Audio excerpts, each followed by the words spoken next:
Today they are pre-recording an interview with Kamala Harris and her Vice President Walz, Tim Walz, and I forgot the guy's name.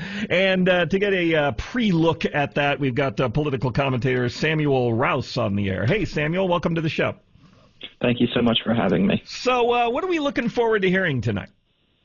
I think we're going to see a lot of questions about both the vice president's record, her role in the administration's immigration policies, and the withdrawal from Afghanistan, as well as about some of her recent policy flip-flops, particularly on issues like fracking and the economy. Now, it's been 37 days since she's done any kind of interview, and the first one is a pre-recorded deal, and she has to have her vice presidential candidate with her, probably to keep her in check.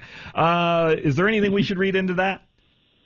I think it's a little unusual. Look, the campaign was a quick turnaround after the president announced he was stepping down from the campaign. So no one should have expected an interview maybe within that first week because there's just a lot of moving parts. But I think once they announced the vice presidential running mate, once they were preparing for the convention, there should have been an interview by now. And there's a lot of lingering questions about what this means and, why is this a pre-recorded interview with the running mate on what is a, fairly hospitable newscast for the vice president. And I think a lot of people have questions about that. Well, CNN, we all remember Donna Brazile back in 2016. They have a habit of providing questions beforehand to the Democratic side of the aisle. Though, so you talk about the policy flip-flops, too. We've got the border walls she's flip-flopped on, as well as a number of other things. Is there anything you're expecting her to clarify today, or do you think this is just going to be a